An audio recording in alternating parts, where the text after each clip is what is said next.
We were talking about I Dream of Jeannie and Barbara Eden. What was so special about her that she was able to play the part of somebody so ethereal? Well, when you really think about it, Jeannie wasn't ethereal. Jeannie was a real person. She was a real human being. And when you think about a genie, what is a genie? One of the most beautiful people that you could ever imagine. Barbara Eden is that person.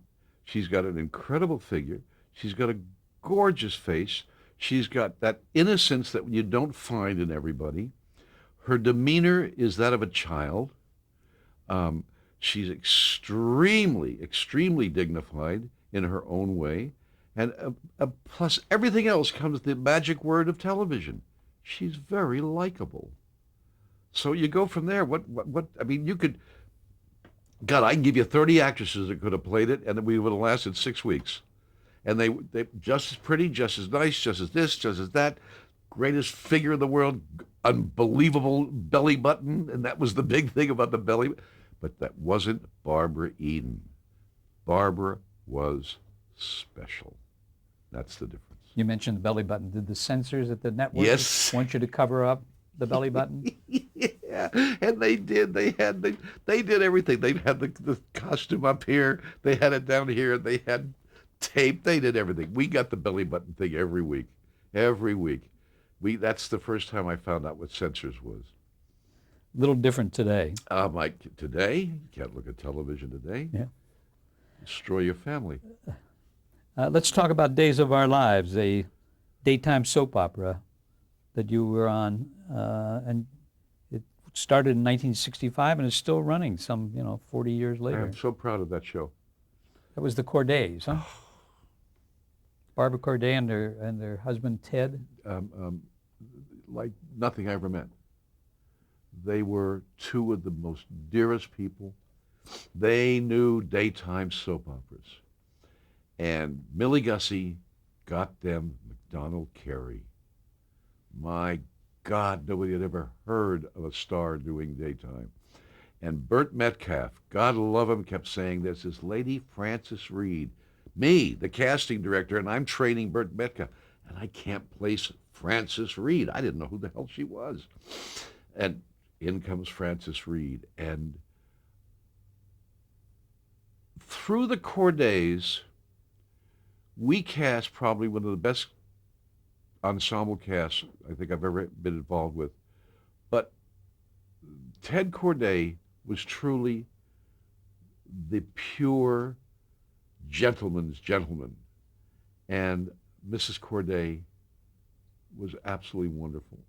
And Kenny Corday, who is the producer today, is carrying on the tradition of his mother and father in just the way his mother and father would have wanted it to be. Because you don't meet people like the Cordays in our business. They just, we don't have those people. They were special. And Ted Corday, to this day, when I meet a new person in my office, I shake hands, and the first thing I say is, "Where's home?" And you get two reactions. One, the actor will blink and look away. Ooh, you may have a sad story on your hands. Or the actor will say, "I'm from Detroit, Michigan."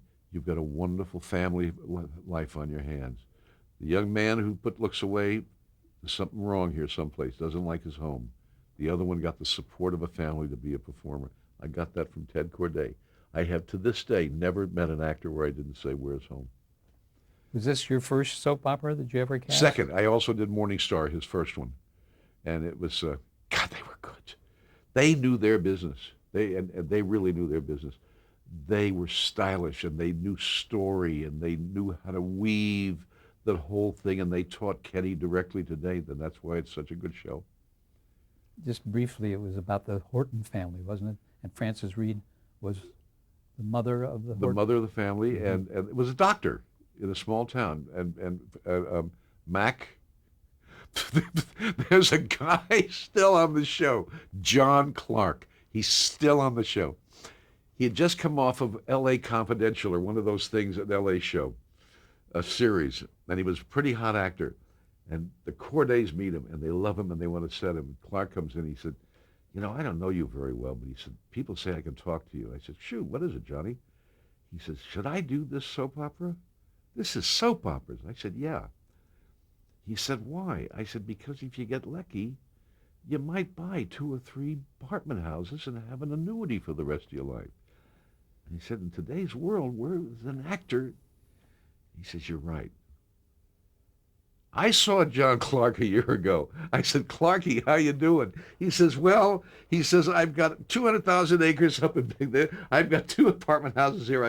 I own 4 homes. I have an island. And he went on, and I said, was I right? He said, I'll never forget you saying you may buy a couple of apartment houses. He says, I never have to work again. And he's still there. He's still there. God love him. I'm so proud of him. And Frances Reed is still there. Sure she is, and still works 2 shows a week. What was it like? Was it more pressure on you to cast that than it was on a standard? Easy. It was easy. Corday never put pressure on anybody. He said, there's enough pressure that's going to be on the stage. Why do I have to have pressure in my pre-production? It was simply easy. None of that, oh, we got to do it, and we've only got this. Seymour Friedman, again, never came around, never saw him. John Mitchell, you never saw. You never saw Jackie Cooper. Let Corday do his business. There was never an ounce of pressure. Never. Did you look for anything special in actors for a daytime show that you wouldn't look for a nighttime show? It's hard to answer that. No. We wanted to get the most talented people for the right price at the right time with the right availability. And they had to look real. But the one thing about them is they had to have a sense of concentration and sustaining. They had to sustain. And everybody in daytime television, I mean, they have this wonderful sense of, you know how you go, cut, print, wait, let's pick up. They're there all the time, all the time, all the time, all the time. And their minds get spongy and they get like the SpongeBob doll, but they're still there. No, you get good actors that are good looking. Today's soap operas, I can't look at that stuff. Because there are a lot of naked models running around. There's no storylines. There's so much, I don't know. I'm not a prude, but God, I never saw Katharine Hepburn get into bed with anybody. I never saw any of that growing up, and why do I have to see it now? I love the fantasy of our business. Let's enjoy the genie. I dream of Genie. Are they ever going to get married? Who knows? Who cares? Let's watch the fun and fantasy of it. Gone. Another show you worked on and cast was The Monkees. That must have been a very special type of casting that you had to do there. On the air from 1966 to 1968. Only in America. Comedy and musical variety series. And they say it was inspired by the Beatles film A Hard Day's Night. Yes, it was. Mm-hmm. Yes, it was. What was the casting like on that? Awful. Yeah. Horrendous. It was chaos. It was a carnival of freaks. There were these guys that were producing it who we didn't know what they were talking about. Millie didn't know. I didn't know. I was assigned to the project because I knew every kid in town, and I was meeting these guys, and they said, we don't want actors, and I was tearing my hair out trying to find the Monkees, and Steve Blauner, who was at Screen Gems, he said, be cool. We're going to get this done. Don't worry about it. Steve, I'm not doing the job I'm supposed to be doing. Don't worry about it. And he was the only sane one of that whole group. And then all of a sudden, in comes a guy standing on his head, wool hat. And then they find a kid down at the Golden Bear in Long Beach called Mickey Dolenz. Not Mickey Dolenz, he was mine. And then they find the guy Peter Tork. And then all of a sudden, the circus boy comes through the door. And I say, hey, he's kind of cute. You play drums? Oh, yeah, I play drums. Never picked up a stick in his life. I play drums. And we already had Davy Jones. And all of a sudden, we go to San Diego, and you want to ask me if it was magic? I don't think so. Do I think it was a good series? I don't think so. And that's why at the end of the first year, I went to Millie and said, take me off this. I don't want to do it anymore. I don't like my work. That actor you were talking about was Michael Nesmith? Michael Nesmith was Wool Hat. Oh. Mickey Dolenz was Mickey. But it was during the Monkees that I got to meet a guy who wrote some of the Monkees, and I just I call him the Brat today. I haven't seen him. We talked through his agent. What's Foy doing? What are you doing, Brat? Eddie, I need $50. I can't eat next week. And we'd put him in the show and we'd shoot over his shoulder so nobody would see Jack Nicholson. I mean, and he was. You knew then. This is after Corman and all of those things. He was trying to write. There was something special about him too at that time. Yeah, that was the Monkees. I didn't like the Monkees. I didn't like it at all. But was one of the prerequisites that they had to have music, that they had to sing? If it was, I don't know. I really don't know because there was no communication, as I remember, between the casting department and Bert Schneider and Bob Rafelson. The communication really came from Gardner and Caruso, the writers.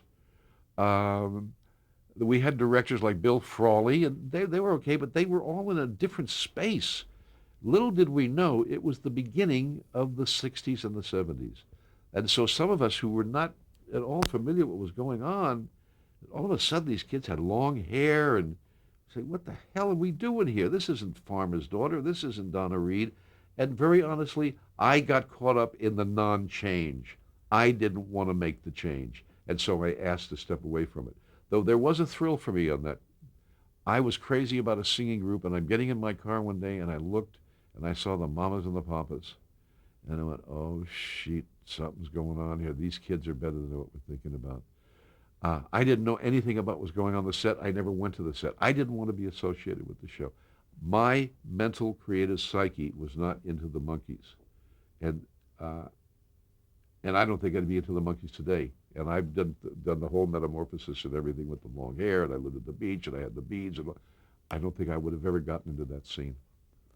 Well, that wasn't for me. Were their voices dubbed in when they sang? No, sir. They all sang. They all sang, and I think they played instruments. Let me tell you about the Monkees. With what my negativism has nothing to do with them. Those four kids busted their fannies. I don't know how they remembered lines. I don't know how they came up with the ideas to do because they worked all day, they recorded all night, they studied all night, they played all night, they played all day. They never stopped for 2 years. And I have to tell you something. They did those recordings, they did their instruments, and people say they didn't play. I didn't know that. To my knowledge, they played everything they did. Nesmith is proven. He plays guitar. Peter Tork is a great guitar player. Mickey can play drums. Davy Jones, you can tell me he can't sing? Davy Jones was the Otford Dodger in Oliver. He can't sing? Come on, guys. They worked their fannies off, and I respected them for that. It was a memorable show for sure. The young kids loved it. Changed the face of television. Yeah. Thank God I was involved with a couple of those, and that was one of them. Let's go to Sally Field again, this time in a series called The Flying Nun, which was on the air from 1967 to 1970. Yes. Did you cast the original pilot? Yes, I did. Tell us about it. Well, first of all, Sally Field turned it down. She never wanted to do it. And so we went on we started looking for Sister Bertille, I think the name was. And we were in much better shape, in my opinion, to do The Flying Nun than we were in Gidget. Excuse me. So we cast. We got this wonderful assorted people, great off-the-wall, interesting people. But we didn't have the right Sister Bertille. And I remember we were testing. And we had 6 girls testing, and they were all excellent. Were they Sally Field? No. Could they have played the part? You bet your boopy they could have. Every single one of them were very good. They could have played the part, but they weren't Sally. And everybody was in love with the idea of Sally.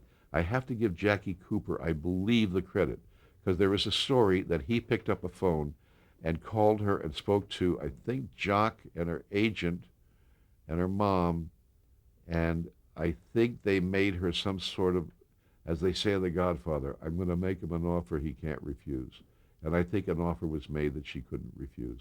Did she want to do the show? I don't think so. Was she unhappy in the show? I totally believe she was. Did it bother her to do the show? I certainly think it did.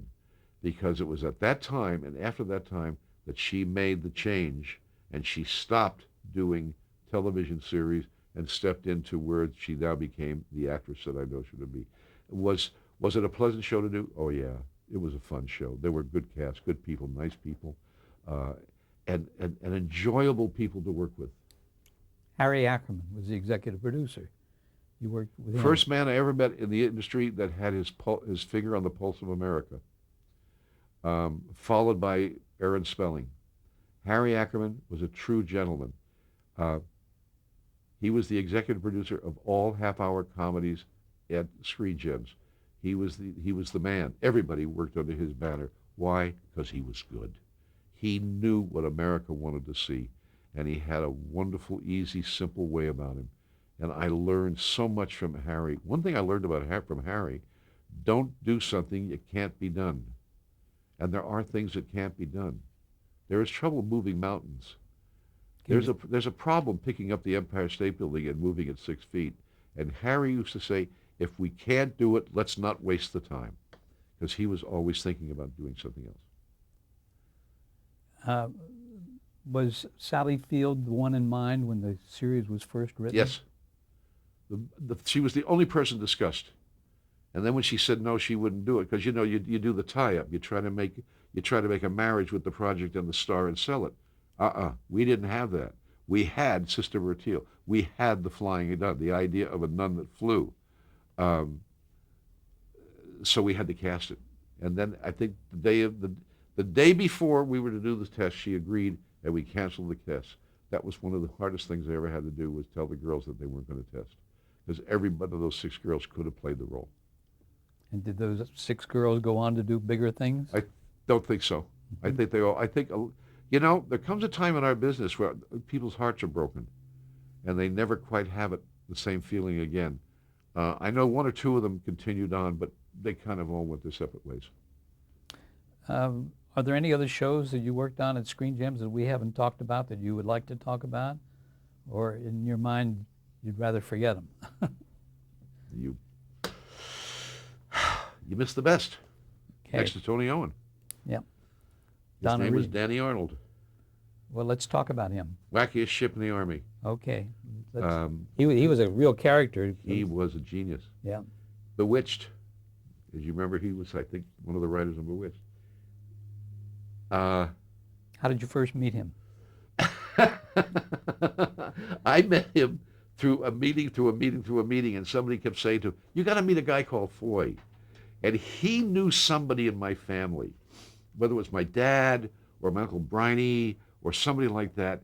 And he kept saying, I want to meet this kid Foy. I was a kid. And it was a handshake, and I talk about him every day. I talk about him every day. My day doesn't start without thinking about Danny. What was so special about him? He was a genius. He was crazy. He was, as Sheldon Leonard used to say, he says, I don't know how good a writer he is, but boy, he has a wonderful mind. He was a great writer, and he was loyal, and he studied with a fellow called Jerry Lewis. Jerry had him write things for him, and he learned his craft through Jerry. He was a stand-up comedian, and what he brought was total, unabashed freedom. Think free. Think wild. Think funny. I don't care if you are funny or not. Think funny. And as you well know, funny people think funny. Funny writers are not funny, but they think funny. Funny performers, they thinking funny. Danny thought funny. Danny wrote crazy. He came up with ideas. When Danny said, I want to see every living actor in New York, in the business, he saw everybody, and it was an experience. Every interview was an interesting, fascinating experience. And his comments after the interview would say, I don't like him, but I think he's good. Love him, but he can't act. And we put together in Wackiest Ship of the Army the greatest bunch of 6 guys. We had Jack Warden, we had Mike Kellen, we had Gary Collins. Gary Collins, I found at a laundromat. He was doing his laundry, and I said, are you an actor? And he said, yeah. I said, come on over to the Screen Gems. And Billy says, well, I know this guy. I said, Billy, he's doing his laundry. It was total chaos. But we did funny stuff. And then he brought in a wonderful producer by the name of Herb Hirschman. Wonderful producer who brought the dramatic style that the show needed. And out of this insane, Where's Dan? That was his nickname. Where's Dan? This show just mushroomed into what was to come with his life. Barney Miller, Fish, because this was the beginning of, and he had some other good shows, the Richard Crenna show, the Real McCoys, and he did Bewitched. But Wackiest Ship, if Danny was alive and he picked up the phone and says, let's do Wackiest Ship, I say, I'll give you the house, just let me do it again. And I was his casting director until the day he died. And talked to him 2 days before he died. Wow. He was special. And you learn things from somebody Everything. like that too. Everything. He taught me casting. 2 people taught me casting. Danny Arnold. 3 people, Sheldon Leonard, and a man by the name of Jack Bauer. I'm sorry about that. I didn't mean to do that. No, you're fine. Now, you left Screen Gems in 1968. Where did you go after Danny that? Arnold. Oh, with Danny Arnold, Yes. of course. I went to Danny Arnold, become the associate producer on a show with a girl who I adored called Marlo Thomas. It was that girl, That was 4D Productions, wasn't it? 4D Productions, and there was a young man in there. He used to say, gave me my first interview, gave me the guts to do it. His name was Teddy Bessel, and Teddy was there, and Lou Parker. Oh my God, Lou Parker was there, and it was like heaven working on this show. And then we had to put up with those idiot directors that would come in, and then we thank God we get Bruce Bilson, or we'd get the real pros that come in. But every once in a while they try a new guy. But Danny controlled the show, and I loved her. And then that's when I met Persky and Denoff. And I mean, and to this day, Sam and I talk at least once or twice every couple of weeks. And Bill Persky and Sam Denoff. Sam Denoff, Persky Denoff. But Danny Arnold, and he'd say, I'd say, Danny, what's next week's show? You're not to worry about next week's show. You just cast it, make sure the editing room is right, make sure you got the first cut. Don't worry about next week. Danny, I got to talk to Fred Roos, who was the casting. What are we going to cast? I said, don't worry about it. You'll do it. You're quick. I'm not worried about it. Never had an interview for Danny. I never did an interview on the show. Never had a reading. Just cast it. So whoever you thought of for a particular part, you did it. Cast it. That was Danny. You certainly Just go do it. And he was the first producer that ever say, cast it. The next person to do that too were Stanley Rubin and Irwin Allen. They just said, cast it. Did you socialize with Danny while you were working for him? Oh God, yes. Oh yes. Was he the same way Crazy. out He of the was office as he insane. was? He was totally insane. We'd go play golf together.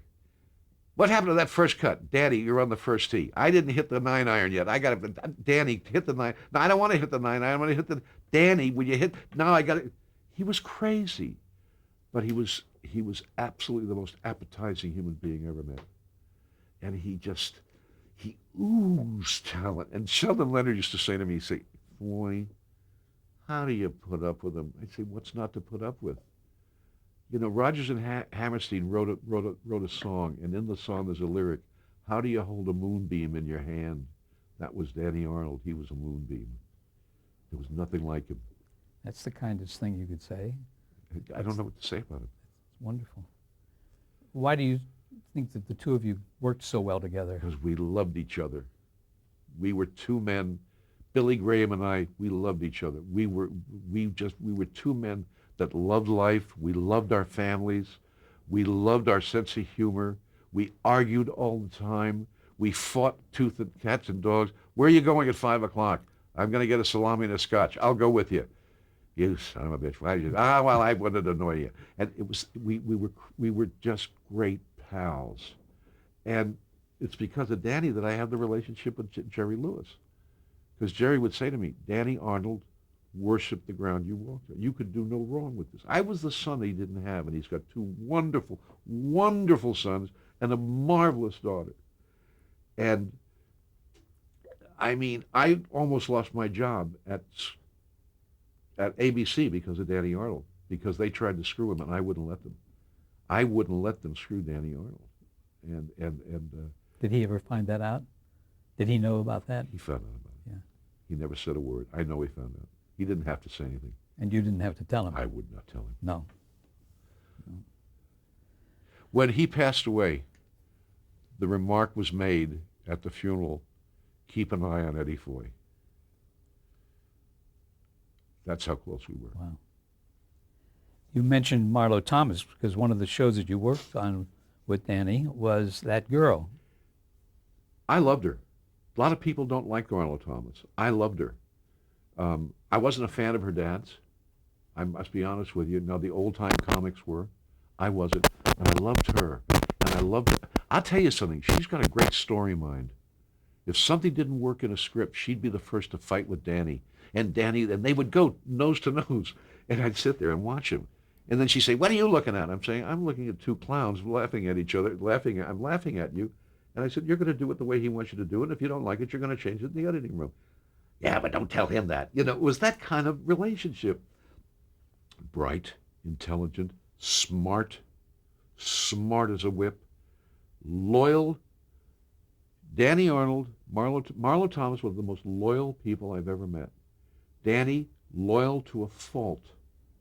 To a fault, Danny Arnold was loyal, as is, again, Jerry Lewis. Because he said to me one day, you and Danny were so loyal to each other, will I ever get that loyalty from you? I said, of course, you were Danny's friend. We're going to pause right there for a moment. Okay.